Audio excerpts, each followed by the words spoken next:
Sejumlah pedagang merasa dirugikan karena pembakaran kios usai dua debt kolektor tewas dikeroyok di TMP Kalibata. Bagaimana polisi bisa mengusut kasus pengeroyokan dan juga pembakaran kios ini? Siapa juga yang harus bertanggung jawab? Kita bahas petang ini bersama dengan mantan Kabareskrim Polri Susno Duaji. Pak Susno, selamat petang dengan Maidop. Maidop, selamat petang. Para pemirsa, selamat petang. Pak Susno, apa yang Anda lihat dalam peristiwa ini? Pertama kita ucapkan duka cita pada keluarga atas meninggalnya ya dua orang. Ini suatu peristiwa yang sangat menyedihkan ya. Ini menyedihkan. Jadi polisi harus mengusut tuntas siapa yang diusut tuntas atau apa saja perkara yang ada di sini. Pertama perkara pengeroyokan yang mengakibatkan meninggalnya dua orang, itu satu. Yang kedua, yang harus diusut siapa yang melakukan pembakaran sehingga yang merugikan para pedagang-pedagang kecil yang mencari nafkah itu.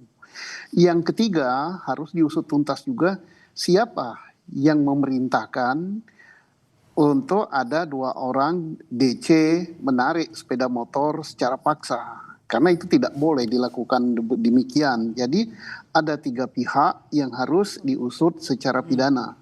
Pihak yang memerintahkan DC untuk menagih atau mengambil sepeda motor yang masih kredit, saya kira itu ya.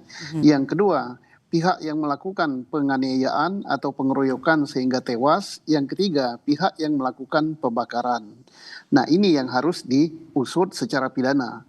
Yang berikut, disinilah kesempatan, bukan kita mohonkan perhatian dari pemerintah daerah ya, bahwa rakyatnya yang sedang mencari nafkah tanpa tahu kesalahan apa, warungnya atau kiosnya dibakar.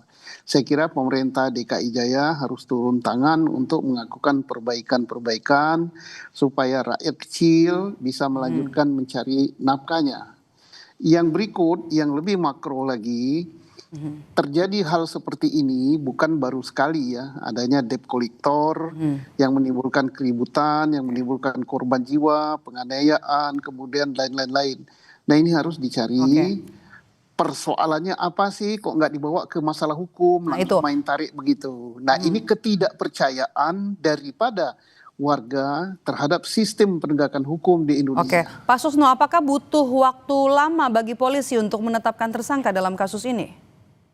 Saya yakin karena kasus ini ya kasat mata, gampang diusut. Saya yakin polisi atau penyidik ya baik dari Polsek Kalibata ataupun dari Polres Jakarta Selatan sudah tahu siapa pelakunya, dan saya yakin mereka menyerahkan diri atau ditangkap oleh aparat. Dan juga siapa yang melakukan pembakaran itu saya kira Polri bisa untuk segera mengungkapnya dan harus diproses tuntas itu. Anda yakin ya kalau sebenarnya polisi saat ini sudah tahu untuk kasus pembakaran, kemudian juga pengeroyokan dan juga siapa orang yang menyuruh dua orang debt collector ini? Iya, siapa yang menyuruh itu gampang, itu perusahaan apa, itu pasti perusahaan leasing atau perusahaan apa, itu harus dimintai pertanggungjawaban karena telah menimbulkan suatu peristiwa pidana ya. Yang kedua, yang tadi saya katakan siapa yang melakukan pengeroyokan itu tidak benar juga, walaupun dengan alasan bahwa sepeda motornya ditarik, tapi tidak boleh melakukan kekerasan seperti itu. Yang ketiga, Polri harus juga mengusut siapa yang melakukan pembakaran itu. Apa salahnya warung itu? Warung nggak salah, wong rakyat kecil mencari makan gitu, kok warungnya dibakar. Mungkin ada sepeda motor juga yang dibakar. Itu pihak-pihak yang mencari kesempatan di dalam kesempitan, itu jelas pidana itu. Oke. Kalau kita lihat fenomena debt collector ini sampai bisa terjadi kekerasan dan sampai ada nyawa yang melayang dalam penagihan utang. Iya. Ini harus dicari jalan keluarnya. Ya mengapa orang atau perusahaan lebih senang menggunakan debt collector daripada menggunakan jalur hukum yang ada? Kan ada jalur hukumnya, itu peristiwa perdata ya.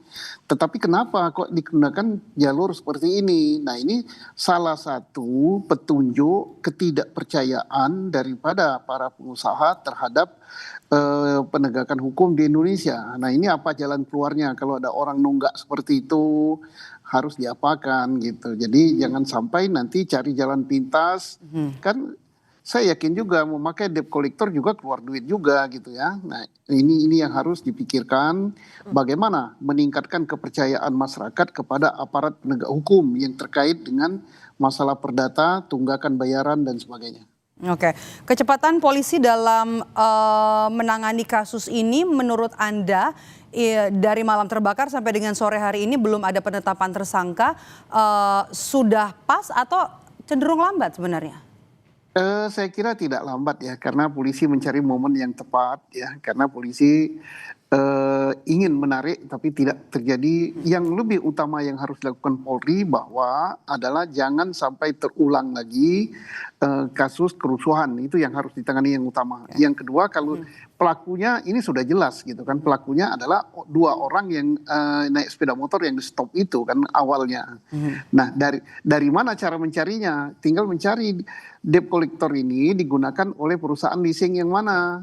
Nah, perusahaan leasing itu nanti ditanya siapa yang nunggak, yang disuruh tagih itu siapa. Nah, itulah orangnya kan.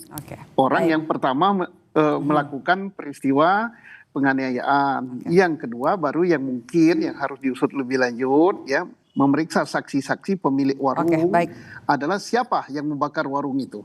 Baik, kita tunggu perkembangan dari Polres Jakarta Selatan. Terima kasih sudah bergabung bersama kami, mantan Kabar Reskrim Pak Susno Duaji. Sehat selalu Pak Susno.